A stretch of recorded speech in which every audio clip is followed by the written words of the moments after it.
Liam McNeeley now here with us for his maiden voyage on the Hornets Hivecast. Liam, welcome to Charlotte. I appreciate it. Thanks for having me. It's always a whirlwind couple of days when you go from being drafted to being introduced in your new city. What has the experience been like for you? You know, the Hornets organization has been so welcoming to me. Got to meet the guys, Khan, Ryan, and Sion.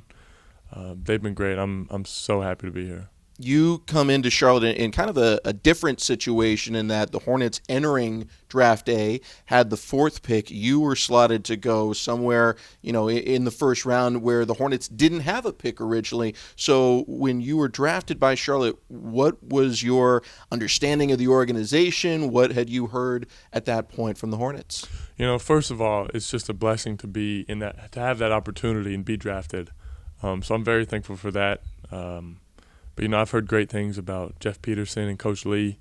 They're doing a great thing here, turning it around, and I'm looking forward to being a part of it. You had a fun moment in your introductory press conference where you talked about the hard coaching that comes with the Hurley family and then looked over at Charles. What has the conversation been like with him so far and how he coaches and how you want to be coached? We talked about that last night at dinner. We're talking about Coach Hurley. He said he's not going to probably be as crazy and wild as Coach Hurley, but I mean he's going to coach me hard. He's a great coach. He has 2 finals rings, which is pretty impressive. So, I'm very looking forward to learning from him. Let's get to know you a little bit as a person. I've heard that you're a big Lego person. You're already my son's favorite Hornet now, just based off that. What else do you like to do in your spare time? Or maybe what's the build for Legos that you're looking forward to purchasing now that you're an NBA player? Well, I like watching movies and TV shows. I'm big into film and stuff. But yeah, Legos. That's where my mind is right now. I just got the Nike and Lego collab, where it's the shoes. So that's going to be my next build. I'm looking forward to it. Very nice. And I saw you already interacting with some of our fans here in the Queen City, asking for food recommendations. What's the kind of food you're looking for here in Charlotte? I love food and I love to eat. So I'm open to whatever type of restaurants, and I'm definitely going to take those recommendations. We definitely got a lot of good ones here in Charlotte. A couple more for you. Obviously, a great single season at UConn, but you also had an outstanding run with Montverde, and that's maybe an experience playing with some really talented players, 3 others of whom went on to be first-round draft picks the other day.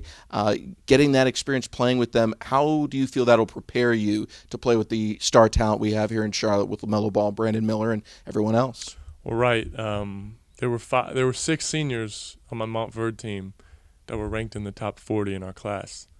4 of us were drafted in the first round, and the 2 are still in college, which are going to have great seasons. But those are my brothers. They taught me how to play with other great players and kind of fit into a system and a role and just devote myself to winning. We won the national championship, went undefeated, and that's the level and even better the type of talent that I'm going to be playing with in the NBA, especially on this Hornets team with a lot of young talent. One of those talents that also had the advantage of prepping with some really talented players is your new point guard, LaMelo Ball. You had 4 first-round picks on your Montverde team. He had 3 lottery picks on his Chino Hills team when he was a freshman in high school. I don't know if you've talked to LaMelo about this or if it'll ever come up, but who do you think wins, Montverde or Chino Hills, with the kind of talents you 2 had on the floor? I've never talked to him about it. He texted me yesterday welcoming me to this organization. But I've been asked that question by other people. And the best high school team of all time is 2024 Montverde. 2020 Montverde was great. The 2016 Chino Hills team was great. But I'm definitely taking us. Always good to bet on yourself. Last one before you. You're getting ready for your first training camp, for your first summer league, and soon enough, it'll be your first NBA game. We'll play this back for you when it happens, and I'm sure it'll happen soon, but how do you envision your first bucket as an NBA player and as a member of the Charlotte Hornets? I think it's going to be a 3-pointer, a catch-and-shoot 3. I'm going to be open. I'm definitely letting it fly, and after it goes in, I'm hitting this. It's my celebration. Call me. I love it. I'm hoping we're home. We don't know the schedule yet, but it's going to be a great moment. Congratulations. Welcome to Charlotte. We're looking forward to watching you out there on the floor. Thank you very much.